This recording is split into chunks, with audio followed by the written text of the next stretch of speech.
Testing. All praise, glory, and honor is most certainly due to the Most High, the God of the patriarchs, Abraham, Isaac, and Jacob, and peace to you in the name of Jesus. This is your brother Elisha Israel of the household of faith, and I count it truly a blessing each and every time that I can come before you to preach the word of God, and never do I count it as a light to do so. All right, brothers and sisters, I want to get right into today's topic. I know I'm coming on a little early. My time's a little off this week, but I want to deal with certain things that have been going on in the media, that we've been seeing in the media rather, that have been going on across the country, and some things that are peculiar. And I'm asking the question, well, one in particular is in regard to lynchings. Okay, I just want to read this report this is from foxnews.com. FBI Mississippi, a black man from tree. Okay, so now this is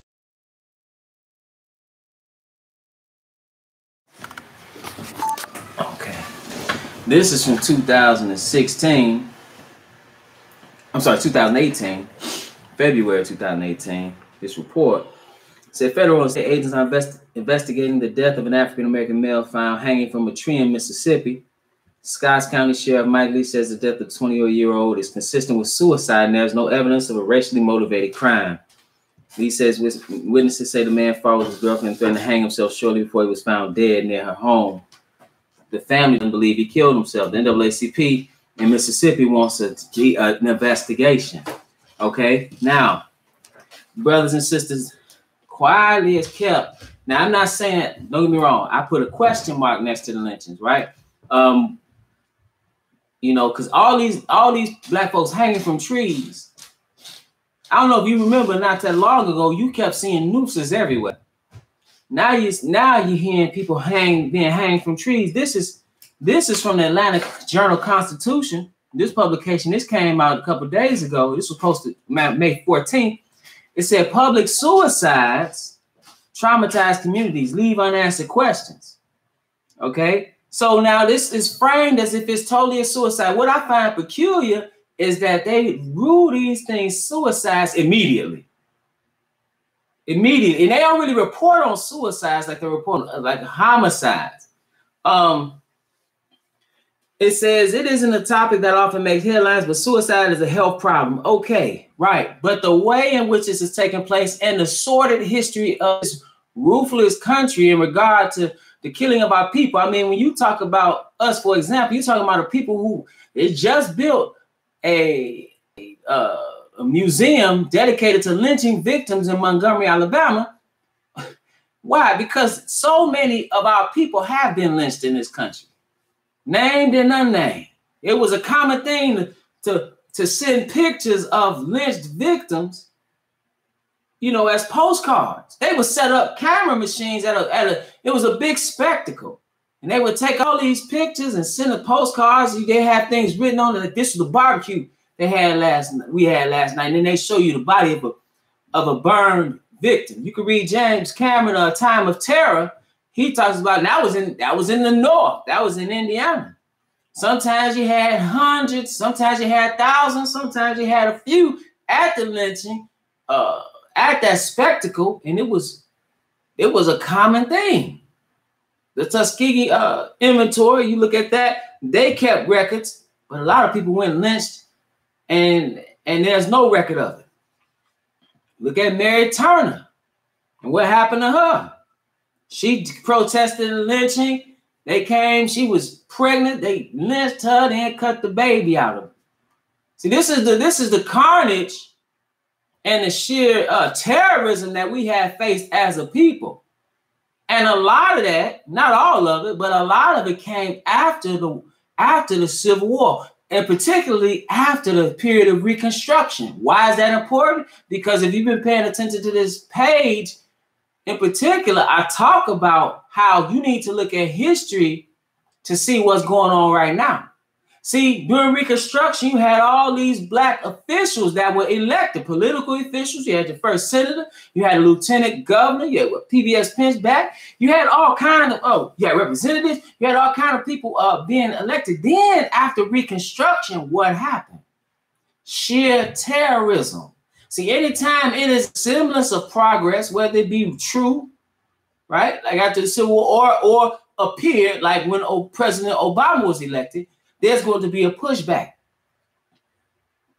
This is a time similar to Reconstruction, right? So I question these things that I'm seeing. I don't take the news as, you know, I take it with a grain of salt. I don't take it just they were, oh, it's a suicide. Real quick, how are you determining that's a suicide so fast?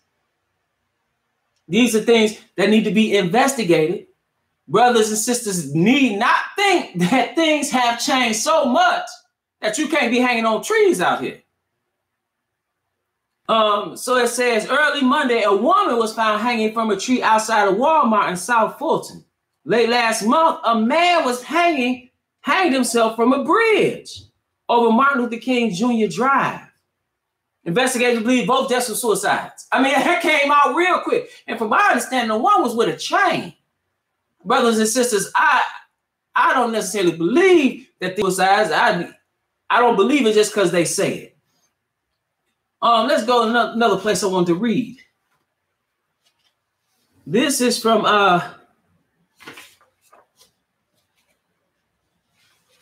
see, these things are going on. Like I said, in 2016, another one. The man was found hanging from a tree in Piedmont Park. Then in Paulding County, a teenager was found. Oh no, that's not the one. Hold on one second. This is in Delaware. I want to read this in Delaware. This happened a couple years ago, and I saw it a couple years ago, and it really didn't get any traction. I saw little headlines.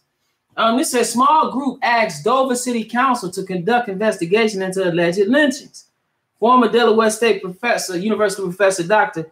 Jahi Issa, and Dover resident Eshed Austin continued their push for investigation into lynchings in Dover in the 21st century during Monday night's Dover City Council meeting. Joining them in their cause was a local political candidate, Doug Beatty, an independent.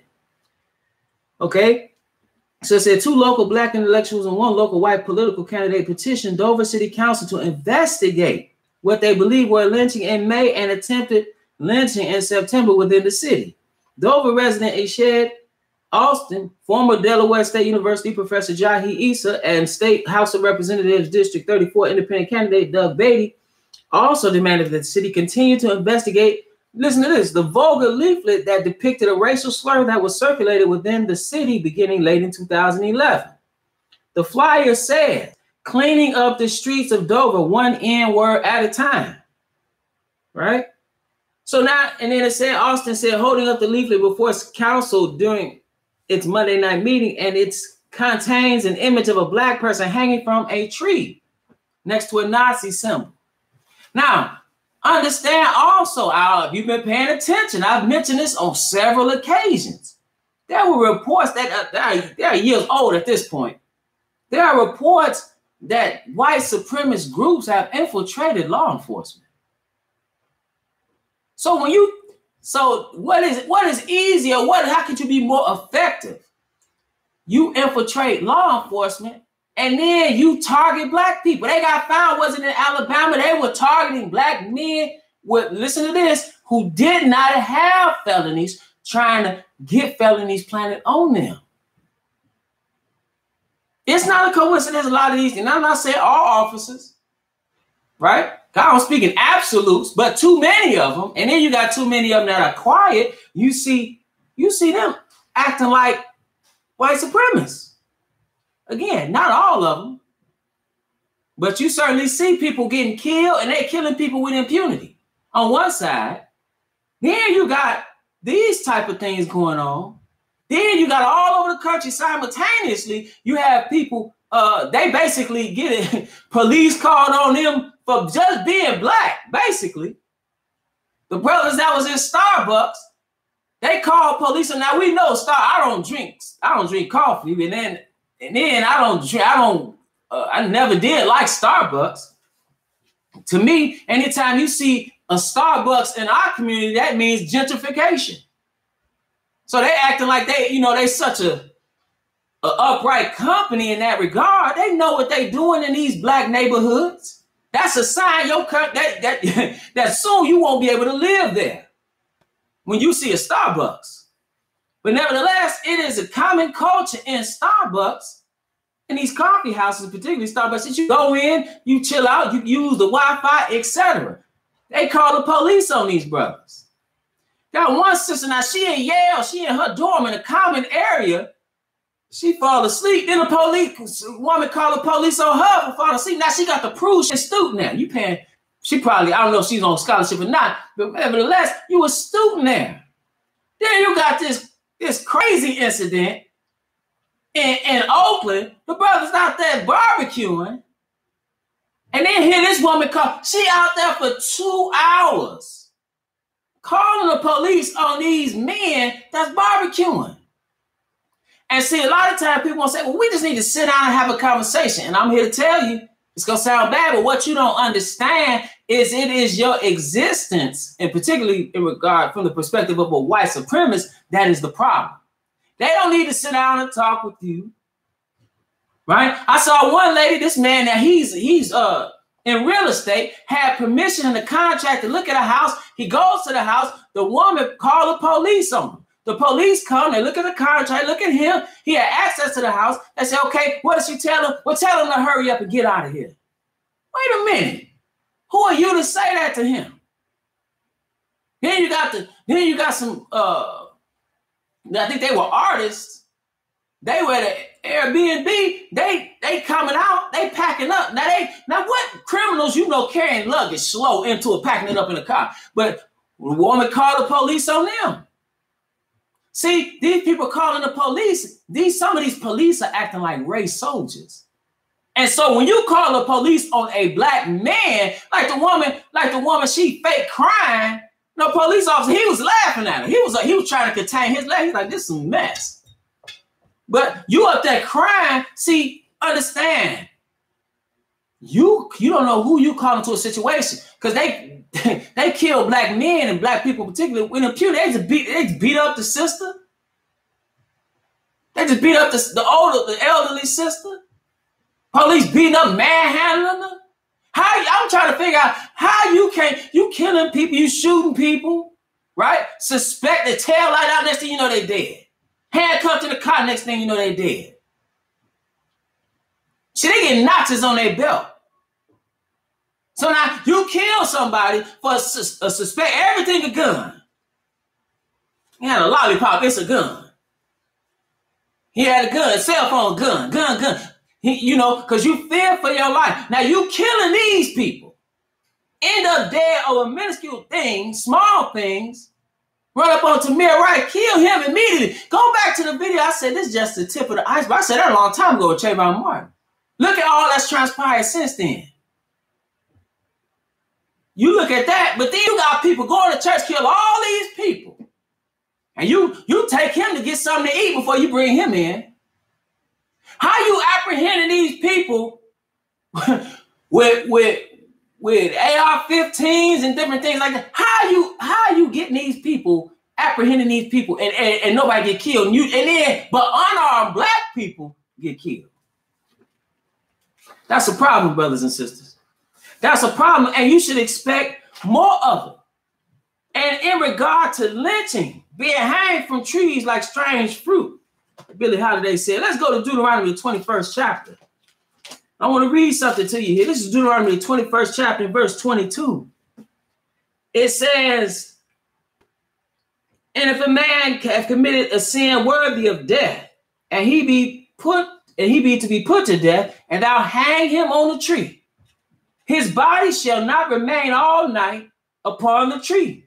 But thou shalt in any wise bury him that day, for he that is hanged is accursed of God. Now, the accursed of God are hanged on trees. You look at us as a people, we bear a curse from God.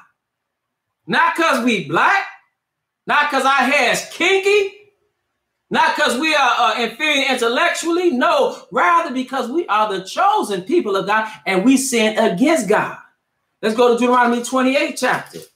Because he says something. He says, In verse 15, but it shall come to pass, if thou wilt not hearken unto the voice of the Lord thy God, to observe to do all his commandments and his statutes which I command thee this day, that all these curses shall come upon thee and overtake thee. Cursed shalt thou be in the city, cursed shalt thou be in the field, cursed shall be the fruit of thy body, the fruit of thy land, the increase of thy kind, and thy flocks of thy sheep. Everything you have is going to be cursed.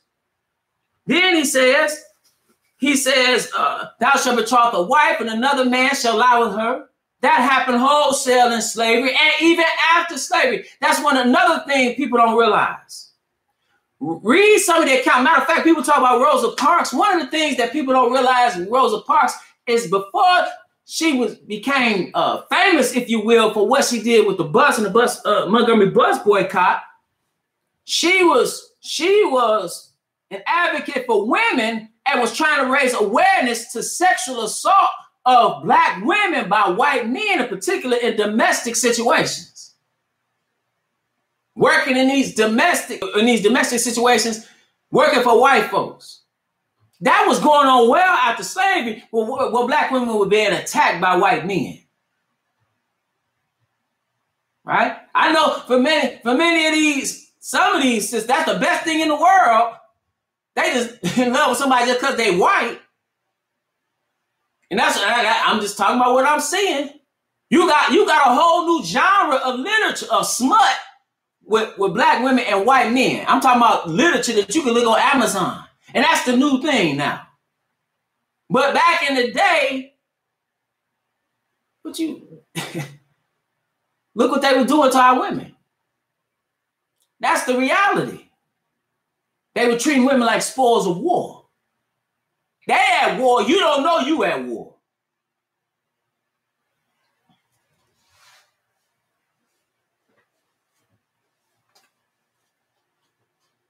See, he talking about nuke American Israel. Now, what you need to do is get right with your God. That's what needs to happen. See, that's where our power lies. It don't lie in picking up arms. You don't have enough bullets and enough guns. So it says, verse 32, thy sons and thy daughters shall be given unto another people, and thine eyes shall look and fail with longing for them all the day long, and there shall be no might in thine hand. Your children gonna be sold. So your wives gonna be raped, your children gonna be sold. That happened to us. And then he says, pertaining to these curses, in verse 46, and they shall be upon thee for a sign and for a wonder, and upon thy seed forever. Right? So now that's the sign. And then he says in verse 68, and the Lord shall bring thee into Egypt or bondage again with ships. So you're going into slavery again with slave ships. You came out of Egypt, the house of bondage, right? But then you're going again by way of slave ships. And that's what happened to us as a people. That's what happened to us as a people. It said, by the way whereof I spake unto thee, thou shalt see it no more again, and there ye shall be sold unto your enemies for bondmen and bondwomen, and no man shall buy you.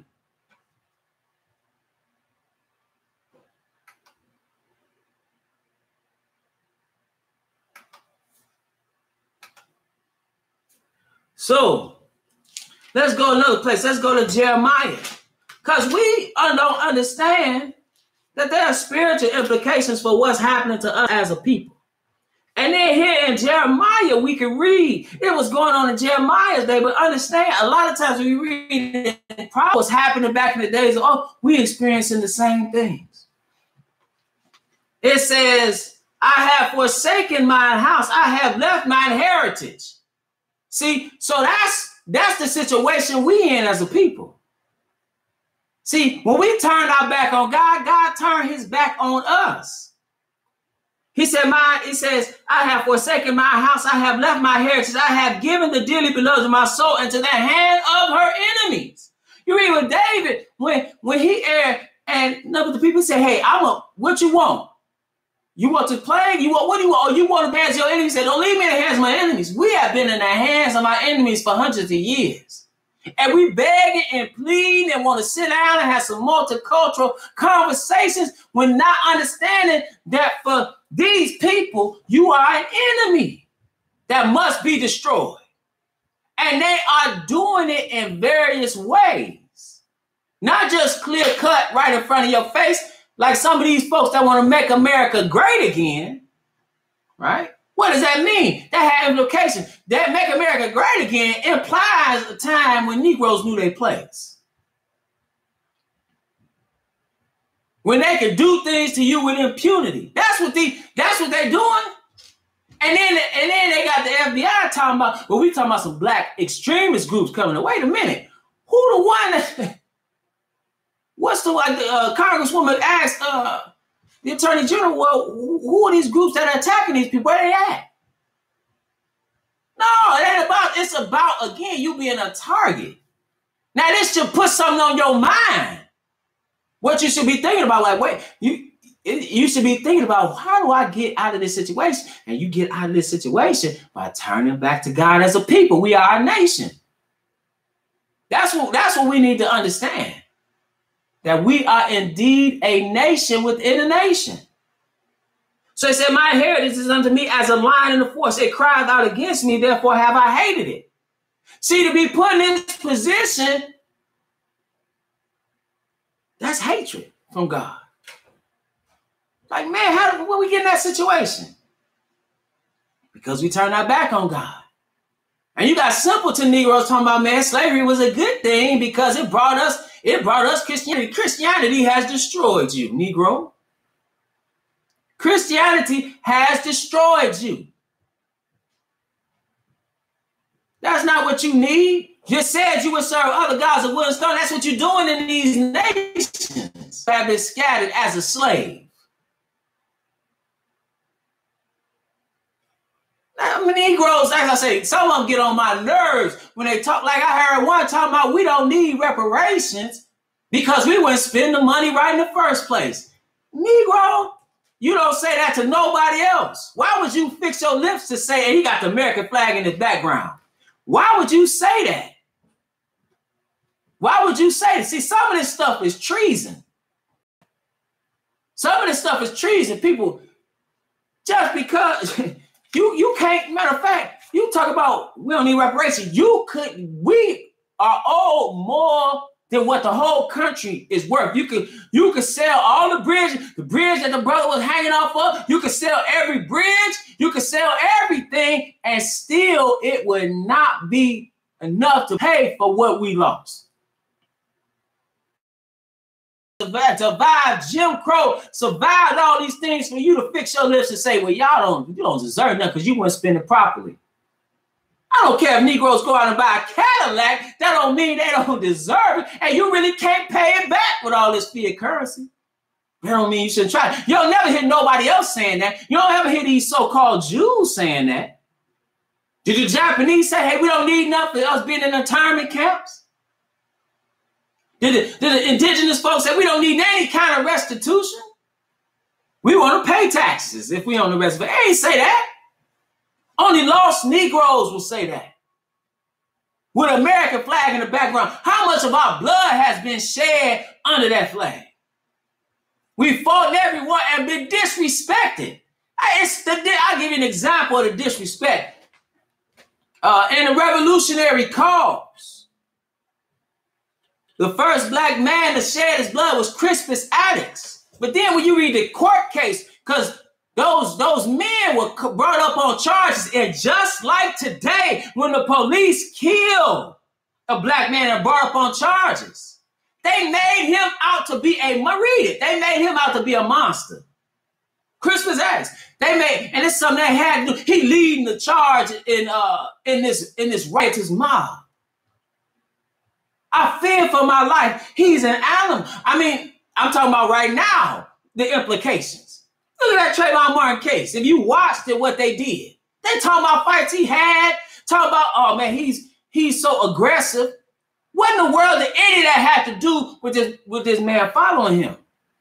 Nothing. But your existence is the problem. He said, my heritage is unto me as a speckled bird. The birds round about are against her. We, brothers and sisters, are a speckled bird. And all the other nations are against us. It says, come ye assemble all the beasts of the field, come to devour.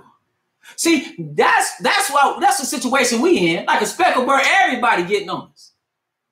And we under the illusion that some other nations that are not that are not European per se have our best. And no, we get mistreated by other nations as well. Other nations come into our community.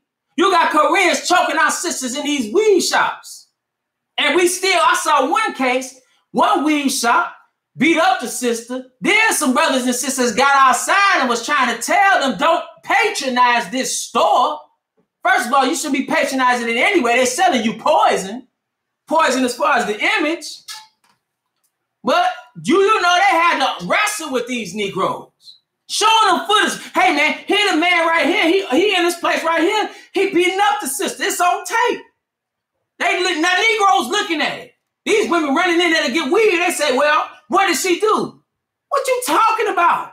They beating this woman up. What you talking about? Why are you going in here? You got to have that weed. They was offering to take women to other places to get their weed. You want to go someplace? They were literally driving people. I ain't never seen a protest like that. Where the people, they were sincere for that time. I don't know how long they was out there, how many days, but they were sincere in the fact that they said, hey, listen, we will drive you to another place. You know, them Negroes wanted that weed so bad. They didn't want to go in. I do shopping.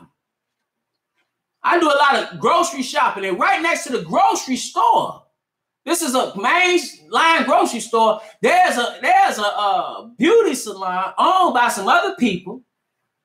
The beauty, not beauty salon, a beauty store, like a cosmetic store, if you will. They selling wigs and weaves. Okay. Now their business it's all brick and it is bigger than the mainstream chain grocery store. It's huge, and it's right across from it. And do you know, I've seen, because I do a lot of shopping, do food shopping. I've seen women literally running out with their hair like this, running out trying to get into this place.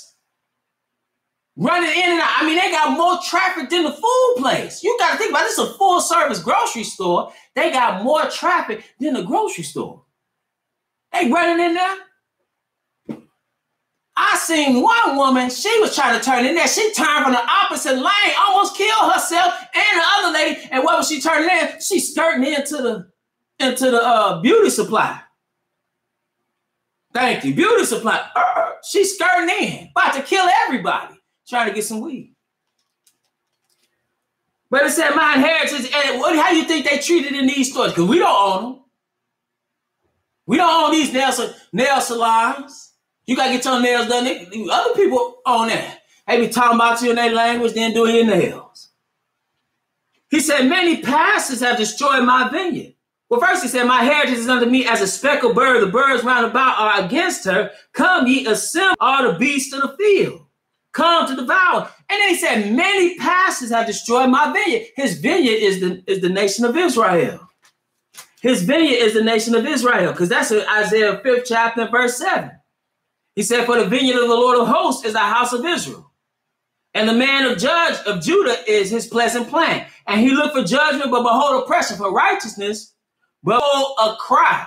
Why? Because, brothers and sisters, he gave us everything he needs. He set us up as a nation. He gave us a constitution.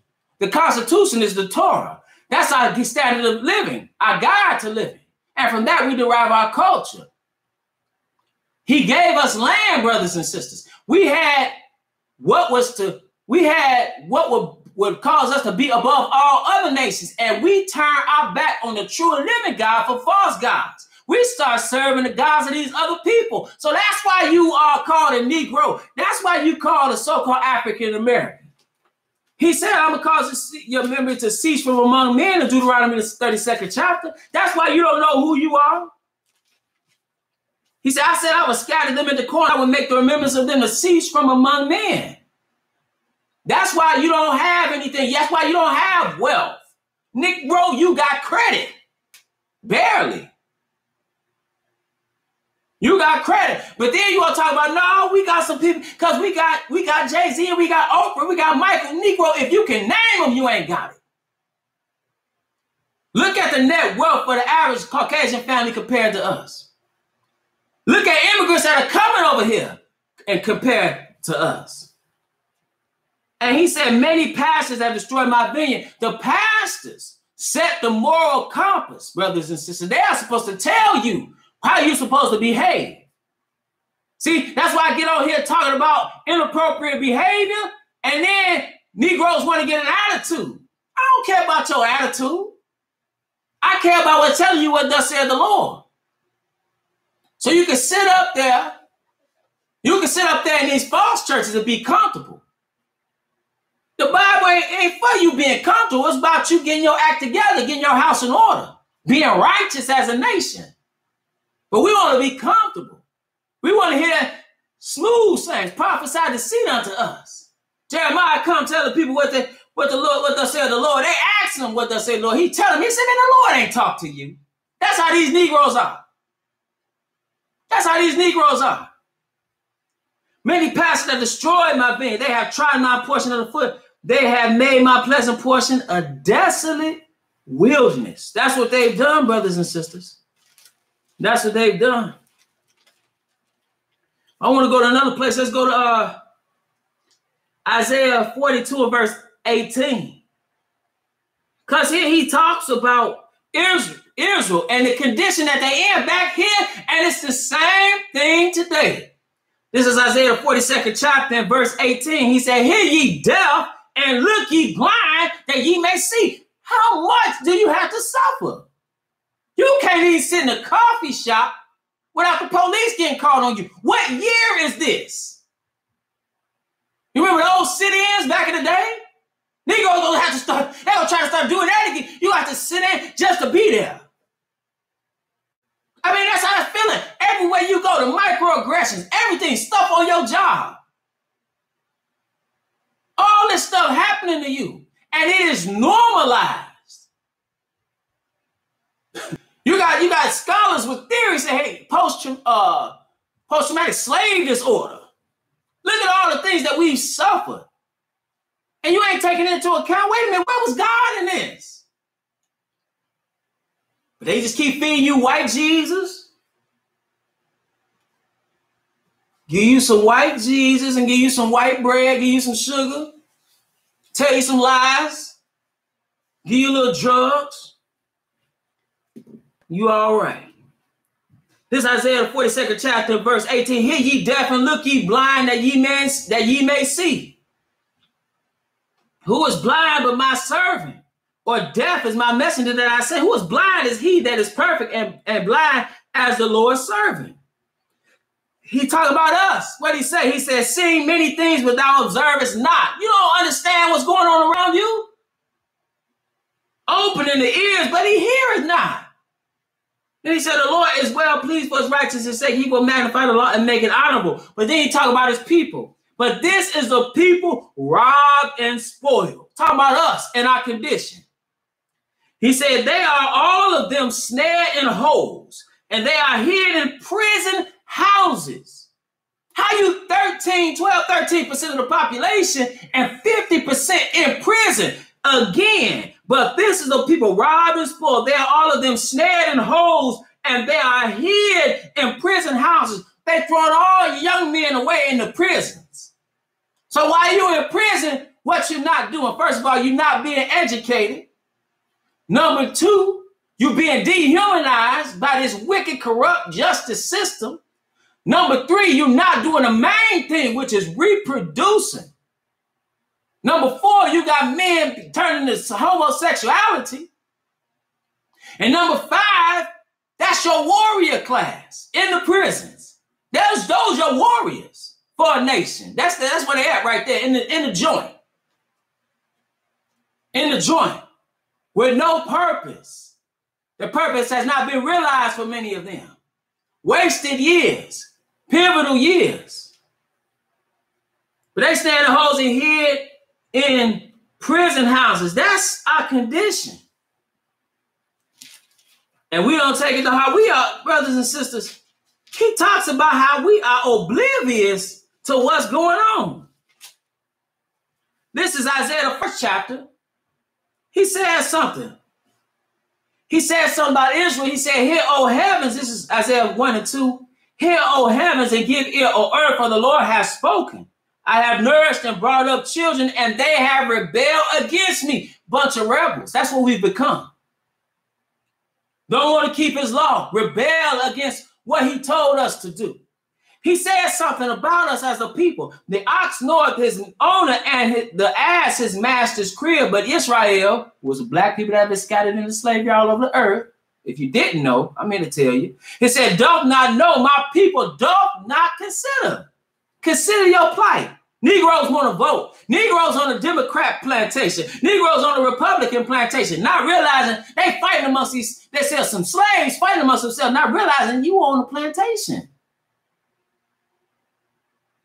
Speaking of slavery, what you think prison is? 13th Amendment made slavery illegal except, see, they was always playing the okie doke, except when you commit a crime. Then they can enslave you, which is what prison is. But he said, our sinful nation of people laden with iniquity, a seed of evil doers, children they are corrupters.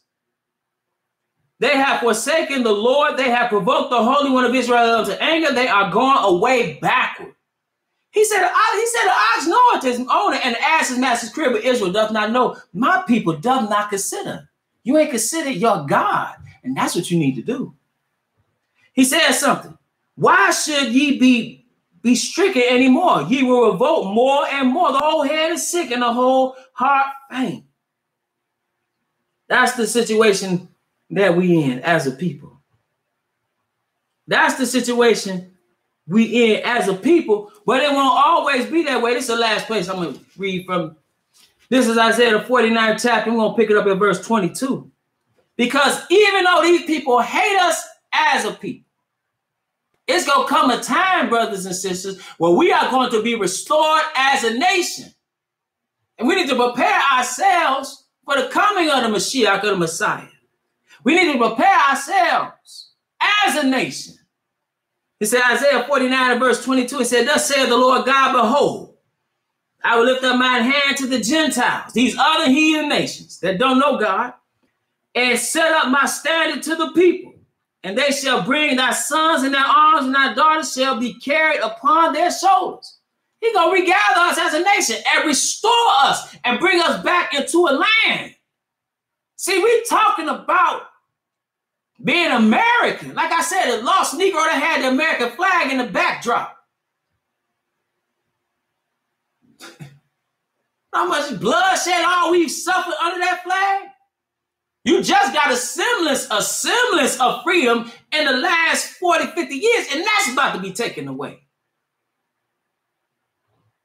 So it says, and kings shall be thy nursing fathers, and their queens thy nursing mothers. See, we nursed their babies. They was on the breast of black mothers. But that's going to be turned around. They're going to serve you. The best of them going to serve you. And kings shall be thy nursing fathers, and their queens thy nursing mothers. They shall bow down to thee with their face toward the earth, and lick up the dust of thy feet, and thou shalt know that I am the Lord. For they shall not be ashamed that wait for me. So, brothers and sisters, we need to take heed to what the Lord is telling us. We need to take heed to our actions and understand why we're experiencing so much pain as a people. We're experiencing this pain because we've turned from our God. It don't mean these people are not culpable. The ones that help forward the affliction, they're going to pay. But understand, we need to do what we need to do as a people. Then you can appeal to God. You want to go and walk and march and pray and have these prayer festivals and all these things. What they call them? When they pray vigils. You want to do that, but you ain't doing what the Lord said to do. Start doing what the Lord said to do. Have faith in his son and keep the commandments. Couple the two as a nation.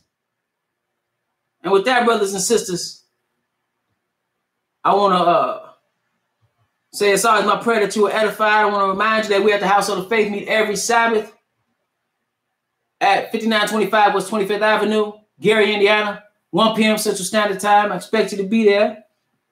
Hear the uncut, unadulterated word of God. You can catch us if you're not in our area, not in the Chicagoland, Northwest Indiana area.